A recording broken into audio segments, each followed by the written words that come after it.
Doctrine 1884 से 1888 के दौरान इसका कार्यकाल रहता है और इसी के समय देखते आंग्ल बर्मा युद्ध होता है जो कि 1885 में स्टार्ट होता है और 1886 में समाप्त हो जाता है, जिसमें बर्मा की जयनगर पराजय हुई थी। 28 दिसंबर 1885 में भारत में बहुत ही बड़ी संस्था का गठन हुआ था। भारतीय राष्ट्रीय कांग्रेस की स्थापना 24 दिसंबर 1885 में A.O. ह्यूम के द्वारा गोकुलदास तेजपाल संस्कृत विश्वविद्यालय बॉम्बे के अंदर की गई और इसमें कांग्रेस के 72 प्रतिनिधियों ने भाग लिया था। कांग्रेस को डॉक्ट्रिन की दिमाग की उपज कहा गया और ये कहा गया लाला लाजपत राय के द्वारा। 1887 में इलाहाबाद विश्वविद्यालय की स्थापना की गई और इसे ही पूर्व का ऑक्सफोर्ड कहा जाता है। Bengal tenancy act, Awadh tenancy act और पंजाब टेनेंसी एक्ट पारित हुए किसके काल में? तो आप लिखोगे डॉक्ट्रिन के काल में। ये 1885 में ही पारित हुए थे। उसके बाद आता है लॉर्ड लेंसडाउन।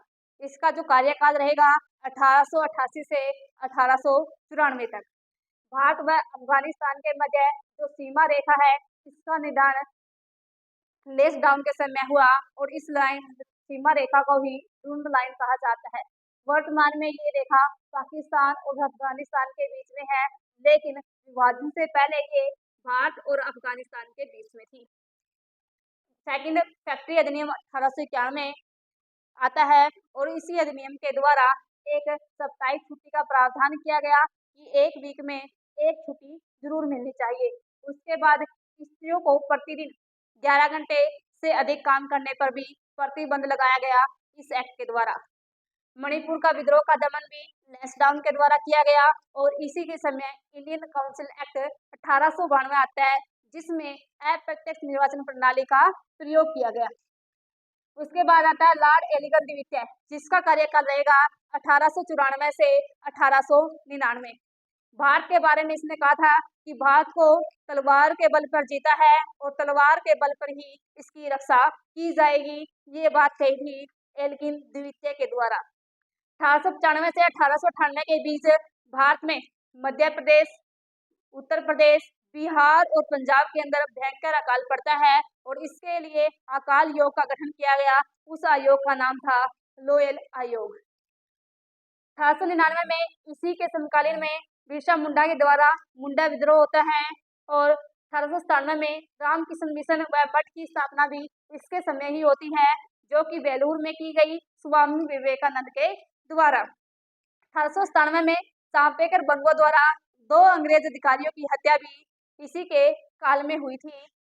लॉर्ड कर्जन, जिसका कार्यकाल रहेगा 1899 से 1905। 1899 में भारतीय टंकन और पत्थर मुद्रा अधिनियम पारित हुआ कर्जन के समय और इसी अधिनियम के तहत अंग्रेजी स्वर्ण मुद्रा को भारत की कानूनी मुद्रा घोषित की गई। 1901 में सर कॉलिन स्टोक मार्निक की अध्यक्षता में सिंचाई आयोग की स्थापना कर्जन के द्वारा की गई। 1902 में विश्वविद्यालय आयोग का गठन किया गया, जिसके अध्यक्ष थे सर टॉमस रेले। 1904 में भारतीय विश्वविद्यालय अधिनियम पारित किया गया और 1902 में पुलिस सुधार आयोग का गठन किया गया कि जिसके अध्यक्ष थे सर एंड्रयू फ्रेजर। सीआईडी की स्थापना कर्जन के समय हुई और सीआईडी की फुल फॉर्म है क्रिमिनल इन्वेस्टिगेशन डिपार्टमेंट। 1904 में भारतीय पुरातात्विक विभाग की स्थापना कर्जन के समय होती है। पहली बार भारतीय ऐतिहासिक इमारतों का पुनरुद्धार करने के लिए, उनकी मरम्मत करवाने के लिए ऐसा कदम उठाया गया था। 1904 में ही सहकारी उधार समिति अधिनियम बनाया गया, जिसके तहत कृषि बैंक खोले गए और कृषकों को ऋण की सुविधा उपलब्ध करवाई गई। सार्वत्रिक रेलवे लाइन का विस्तार कर्जन के समय हुआ और 1905 में रेलवे बोर्ड की स्थापना कर्जन के द्वारा की गई। 1905 में बंगाल का विभाजन कर्जन के द्वारा किया गया। पहली बार अंग्रेजों ने फूट डालो राज करो की नीति के तहत पूरे देश में फूट डालने का काम किया गया और बंगाल का विभाजन किया गया, जिसमें पूरे देश में देशव्यापी आंदोलन हुए और उनके विरोध हुए। तो अगस्त 1905 में इन्होंने अपने पद से त्याग पत्र दे दिया। गोपाल कृष्ण गोखले ने कर्जन की तुलना औरंगजेब और भारत में सबसे अधिक समय तक वायसराय रहने वाले करजन थे, जिनका कार्यकाल भारत में वायसराय के तौर पर 7 वर्ष का था।